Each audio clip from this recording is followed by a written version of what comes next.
یہ سوال ایک ہے، انہوں نے ذکر کیا تھا کہ جو آپ لوگ شیعہ کی کتب میں یا عام مطلب شیعہ حضرات بھی کہتے ہیں یا علی مشکل کشا حاجت روا اور استعانت، اور یہ ٹاپک تو بہت آپ نے ذکر کیا، اس کے اوپر آپ کے خطبات بھی موجود ہیں، مناظرے بھی ہوئے ہیں.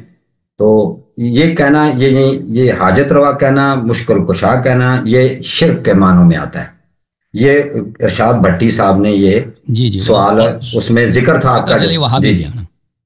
تو یہ ہے کہ بھائی اگر کوئی مستقل کسی کو سمجھے نا، مستقل کہ وہ اللہ کے اذن کے بغیر اور اللہ کے قوت کے بغیر، وہ یہ شرک ہے. لیکن اگر کوئی شخص اللہ کے اذن سے، اللہ نے اس کو یہ طاقت دی ہے کہ آپ کی مشکل کو حل کر دیتا ہے، تو اس میں کسی ایک، میں آپ کو یہاں پہ اس میں شرک نہیں ہے. میں آپ کو یہاں پہ آپ کے پاکستان کے بہت بڑے عالم گزرے ہیں، وہ خود بھی دیوبندی ہیں. مزے کی بات یہ مولانا عثمانی صاحب ہیں، وہ ان کی تفسیر وہ بھی دیا تھا، وہ تو مشہور، وہ میں نے دکھا دیا تھا نا. عثمانی صاحب کی تفسیر بھی وہ بھی دکھا سکتے. ایاک نعبد و ایاک نستعین وہ بھی دکھا لیتا ہوں. ایک اور بھی چیز میں آپ کو دکھا لیتا ہوں جو پہلے میں نے کبھی نہیں دکھایا. یہ چلو میں تفسیر عثمانی پہلے دکھا دیتا ہوں، پھر یہاں پہ آ جاتا ہوں. ملاحظہ کریں تفسیر عثمانی، یہ خود دیوبندی ہے بھائی، دیوبندیوں کا بلکہ امام، بلکہ ان کا بہت بڑا عالم ہے. چاپ دار الاشاعت پارہ 1 تا پارہ 10. وہ کل ایک شخص نے پوچھا تھا نا کہ قرآن کے پارے کہاں سے آ گئے. تو یہ رسول صلی اللہ علیہ وسلم کا کام نہیں ہے قرآن کو 30 پاروں میں تقسیم کرنا. یہ بعد میں حجاج بن یوسف کے زمانے میں ہوا ہے، عراق میں بنی امیہ کے زمانے میں انہوں نے قرآن کو 30 اجزاء میں تقسیم کیا اور پھر مزید اس کو تقسیم کیا، رکوع فلان فلان میں تقسیم کیا. ٹھیک ہے نا. تو یہ ان کا کام ہے. اچھا یہ تفسیر عثمانی ہے.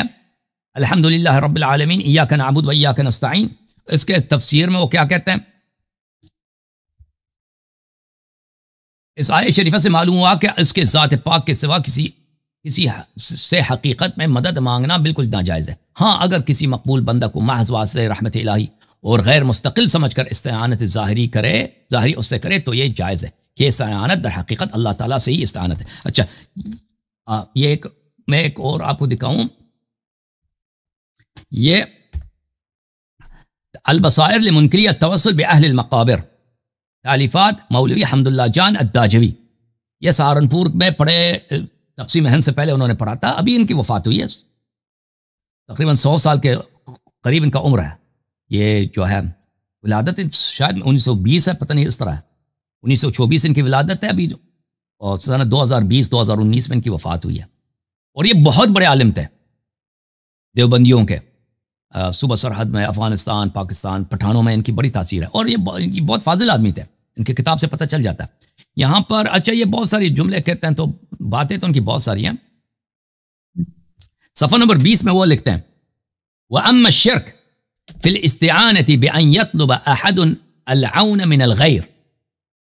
شرک اس طرح کہ کوئی استعانت کرے. استعانت سے کیا مراد؟ کہ انسان مدد طلب کرے غیر اللہ سے. فَإِنْ كَانَ يَعْتَقِدُ أَنَّ ذَلِكَ الْغَيْرَ مُسْتَقِلٌ وَخَالِقٌ لِلْعَوْنِ فَهُوَ شِرْكٌ فِي الصِّفَاتِ وَإِلَّا فَهُوَ لَيْسَ بِشِرْكٍ.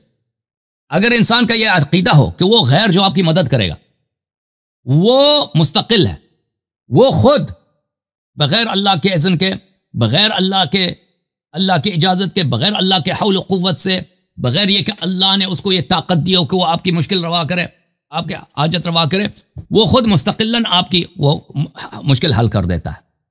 تو بلا شک بلا ریب یہ شرک فی الصفات ہے، وإلا شرک نہیں. اگر آپ کا عقیدہ یہ ہے کہ اللہ تعالیٰ نے نبی کریم صلی اللہ علیہ وسلم کو یہ طاقت دی ہے کہ وہ مجھے شفا دے سکتا ہے، ٹھیک ہے نا، تو آپ اس سے مدد طلب کریں، وہ یہ اس میں کوئی شرک نہیں ہے. ٹھیک ہے.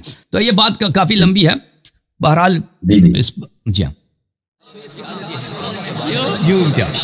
جوم جاؤ، پرواز کرو، کیوں فخر سے سر اٹھا، کیونکہ اللہ تعالیٰ نے تمہیں انتخاب کیا. صراط حق پر صرف تم ہو، صراط ایمان پر صرف کیا، کیونکہ اللہ تعالیٰ نے تمہیں انتخاب کیا. صراط حق پر صرف تم ہو، صراط ایمان پر صرف